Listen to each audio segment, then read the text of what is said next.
तो hello my dear students, welcome back to my YouTube channel SP study classes पर। तो कैसे हो आप सब और कैसे चल रही है आपकी स्टडी। आई होप आप सभी लोग स्वस्थ और मस्त होंगे और आपकी स्टडी शानदार चल रही होगी। तो बच्चों, आज के इस वीडियो के अंदर हम लोग डिस्कस करने वाले हैं क्लास 12 केमिस्ट्री के बारे में। अगर आप लोग भी इस बार क्लास 12 में हैं और आपको बोर्ड एग्जाम 2024 देना है, अगर आप बोर्ड एग्जाम 2024 की प्रिपरेशन कर रहे हैं और आपका भी सपना है कि बोर्ड एग्जाम में हमारे भी नंबर 80+ या फिर 90+ आए, तो आपको हर एक क्वेश्चंस को ध्यान से पढ़ना होगा, क्योंकि हमारे बुक में जो भी इंपॉर्टेंट क्वेश्चन होते हैं हमें सारे क्वेश्चन पढ़ने पड़ते हैं। क्योंकि बच्चों, ऐसा तो है नहीं अगर आप 10 क्वेश्चन पढ़ लेते हो, वो 10 क्वेश्चन अगर आप पढ़ते हो तो 10 में से 10 जो 10 क्वेश्चन पढ़े हैं वो ही बोर्ड एग्जाम में आ जाए, ऐसा हो नहीं सकता। और अगर आपको कोई बताता है तो वो 100% आपको बेवकूफ़ बनाता है। मैं इस बात के बिल्कुल खिलाफ हूँ। मैं ये नहीं कह सकता हूँ कि मैं आज के वीडियो में आपको जो टॉप 5 क्वेश्चन पढ़ाऊँगा, 5 टॉपिक बताऊँगा, हो सकता है वही आ जाए, हो सकता है उसमें से एक आए, हो सकता है उसमें से 2 आए, हो सकता है 3 आए, 4 आए और हो सकता है 5 भी आ सकते हैं। और ऐसा मैं गारंटी नहीं ले सकता हूँ कि 5 टॉपिक आएंगे, लेकिन मैं एक गारंटी ले सकता हूँ इनमें से 1 या 2 टॉपिक अवश्य आएंगे। और आप बताइए, अगर आपको एक छोटे से वीडियो में 1 से 2 टॉपिक की तैयारी हो रही है, 2 से 4 नंबर की तैयारी हो रही है, तो आपके लिए गलत है क्या? तो हम इन सभी टॉपिक को एक एक करके आराम से देखेंगे, जो टॉप 5 क्वेश्चन है और आपके बोर्ड एग्जाम के लिए वेरी मोस्ट इंपॉर्टेंट है, ये मैं कहता हूँ। जैसा कि पहला हमारा पास क्वेश्चन जो है वो हेनरी का नियम समझाइए, यानी कि जो हेनरी का नियम है वो क्या है तथा इसके कुछ महत्वपूर्ण उपयोग लिखिए। अब देखिए, एक्चुअल में होता क्या है, क्वेश्चन कैसे आता है। क्वेश्चन कभी कभी हमसे पूछ लिया जाता है कि हेनरी का कोई 2 उपयोग लिखिए। कभी कभी बोर्ड एग्जाम में 1 नंबर में हमसे हेनरी के नियम के सिर्फ उपयोग पूछ लिए जाते हैं। क्या बच्चों? उपयोग। और कभी कभी पूरा पूछ लिया जाता है, तो 3 नंबर में या फिर 5 नंबर में पूछा जाता है। तो आइए इसको ध्यान से समझिए। सबसे पहले आप क्या लिखेंगे? हेनरी के नियम के अनुसार, या आप लिख सकते हैं इस नियम के अनुसार। अब जो हेनरी का नियम है वो कहता है कि अगर ताप स्थिर है, स्थिर ताप पर किसी गैस की जो द्रव में विलेयता है, अगर ताप स्थिर है तो किसी भी गैस जो होगी, कोई भी गैस होगी, उसके द्रव जो होता है, ठोस द्रव गैस, 3 पदार्थ की अवस्थाएं होती है। तो जो द्रव हो उसमें किसी भी गैस की जो द्रव में विलेयता, अगर कोई द्रव है उसमें विलेयता जो होगी, उस गैस का जो आंशिक दाब होगा, यानी कि जो गैस हम मिलाएंगे उसका जो आंशिक दाब होगा उसी के वो समानुपाती होगी, उतनी ही मिलेगी जितना उसका आंशिक दाब होगा।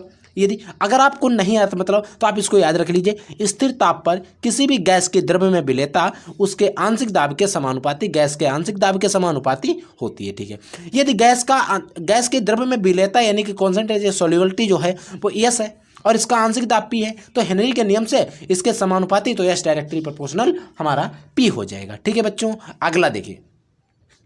अगला है कि विद्युत रासायनिक श्रेणी किस आधार पर बनाई गई है, यानी कि जो विद्युत रासायनिक श्रेणी हम पढ़ते हैं वो किसके आधार पर हमें पढ़नी होती है, और हम पढ़ लेते हैं, लिख लेते हैं, बोर्ड एग्जाम में लिख कर भी आ जाता है, लेकिन हमें पता ही नहीं है कि विद्युत रासायनिक श्रेणी कैसे बनाई गई है और इसका आधार क्या है। तो आज की इस वीडियो में आधार भी हम जानेंगे। तो बच्चों, जब हम आधार की बात करते हैं तो विद्युत जो रासायनिक श्रेणी है, जब धातुओं तथा अधातुओं को, मान लीजिए मेटल है और नॉन मेटल है, उनके बढ़ते हुए मानक इलेक्ट्रोड विभव, अब देखिए वो क्या करते हैं, कभी कभी इलेक्ट्रोड विभव, तो मानक इलेक्ट्रोड विभव के क्रम में व्यवस्थित किया जाता है, तो विद्युत रासायनिक श्रेणी प्राप्त होती है। अब इस पर हो सकता है कि आपसे एक ऑब्जेक्टिव क्वेश्चन बन जाए। जो क्वेश्चन बन सकता है वो कह सकता है कि विद्युत रासायनिक श्रेणी का मानक यानी कि आधार है इलेक्ट्रोड विभव, बहुत सारे, कोई 4 ऑप्शन दिए होंगे तो उसमें से आपको एक इलेक्ट्रोड होगा, सेल होगा, बहुत सारे ऑप्शन, यानी कि 4 ऑप्शन आपके सामने होंगे, लेकिन उनमें से आपको बच्चों एक मानक इलेक्ट्रोड विभव का ऑप्शन होगा, वही आपको लगाना पड़ेगा। ठीक है, अगला देखिए। अगला हमारा क्वेश्चन इंपॉर्टेंट है कि ओजोन स्तर क्या है, यानी कि जो एक ओजोन स्तर है वो क्या है और इसका महत्व क्या है, हमें स्पष्ट करना है। देखिए बच्चों, ओजोन स्तर क्या है कि एक वायुमंडल होता है, उसमें एक स्तर पाया जाता है। देखिए समझिए, वायुमंडल का वह स्तर जिसमें ओजोन की परत पाई जाती है, ओजोन गैस होती है जिसका फार्मूला जो होता है वो O3 होता है, उसकी परत जिस स्तर में पाई जाती है उसे ओजोन स्तर कहते हैं। अब इसका कार्य क्या होता है, देखिए इसका जो कार्य होता है, जो भी हमारा सूर्य होता है उसका प्रकाश, उसमें अल्ट्रावायलेट रेड्स आती हैं, उनकी परावैंगनी किरणें उनको पृथ्वी तक जो पहुँचे, क्योंकि वो हमारे लिए हानिकारक होती है, तो उन्हें रोकने का कार्य करता है। ठीक है, तो ये तो हमारे टॉप 3 हो गए। चौथा टॉपिक देखिए ध्यान से। देखिए बच्चों, जो चौथा क्वेश्चन है, देखिए इसको ध्यान से समझिए, यानी कि पेप्टाइड बंध क्या होते हैं, यानी कि जो पेप्टाइड बंध होते हैं वो क्या होते हैं। तो पेप्टाइड बंध वो बंध होते हैं जो प्रोटीन के एक अणु, यानी कि प्रोटीन के अगर कई सारे अणु हैं तो उनको आपस में बांध के रखने का जो कार्य करते हैं वो हमारे पेप्टाइड बंध कहलाते हैं। जैसे वे बंध जो प्रोटीन के अणुओं के मध्य में यानी कि जो प्रोटीन के अणु होते हैं उनके मध्य में उपस्थित होते हैं या फिर प्रोटीन अणुओं को बांधे रखते हैं तो उन्हें हम पेप्टाइड बंध कहते हैं। मान लीजिए ये हमारे 2 उंगली हैं, अगर इनको हमें यहाँ पर बांधे रखना है, मान लीजिए ये उंगली है, मान लीजिए प्रोटीन की 2 चेनें हैं, अगर हमें यहाँ पर इनको बांधना है, ज्वाइंट करना है तो हमें यहाँ पर एक बंध बन रहा होगा, इसे ही हम पेप्टाइड बंध कहते हैं। यानी कि जो प्रोटीन को बांध के रखता है उसे हम पेप्टाइड बंध कहते हैं। ठीक है, अगला क्वेश्चन है क्वथनांक में उन्नयन क्या होता है। यानी कि क्वथनांक में उन्नयन, हिमांक में उन्नयन, कई सारे क्वेश्चन आपने पढ़े होंगे, लेकिन आज हम जो देखते हैं वो क्वथनांक में उन्नयन है। क्वथनांक में उन्नयन जो होता है क्या होता है, देखिए बच्चों अगर हम बात करते हैं क्वथनांक में उन्नयन, अगर हमारे पास कोई विलयन, पहले आप इसकी डिफिनेशन समझिए।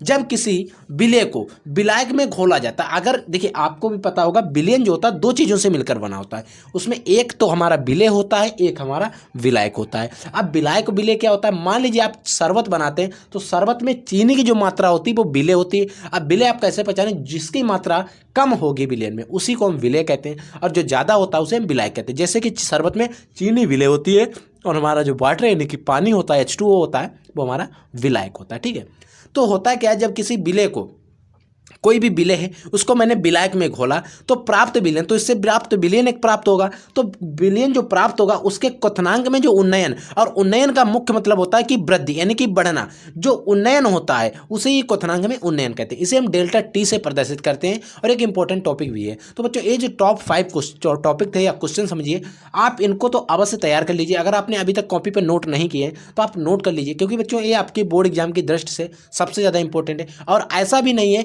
कई बार आ चुके हैं बोर्ड एग्जाम में, कई बार बोर्ड एग्जाम में प्रीवियस अगर आप क्वेश्चन पेपर उठा के देखोगे ना तो वहां पर जो भी हमने आपको टॉप 5 क्वेश्चन बताएं ये मिलते हैं, तो इसीलिए आप इन क्वेश्चंस को बच्चों जरूर तैयार कर लोगे। ठीक है बच्चों, तो हम लोग किसी एक और वीडियो में मिलते हैं किसी और धमाकेदार टॉपिक से। अगर आपको कोई डाउट हो, कोई भी क्यूरी हो, कोई भी किसी भी सब्जेक्ट का कोई भी क्वेश्चन हो तो आप हमारे कमेंट सेक्शन में कमेंट करके हमसे पूछ सकते हैं। ठीक है, तब तक के लिए जय हिंद, वंदे मातरम।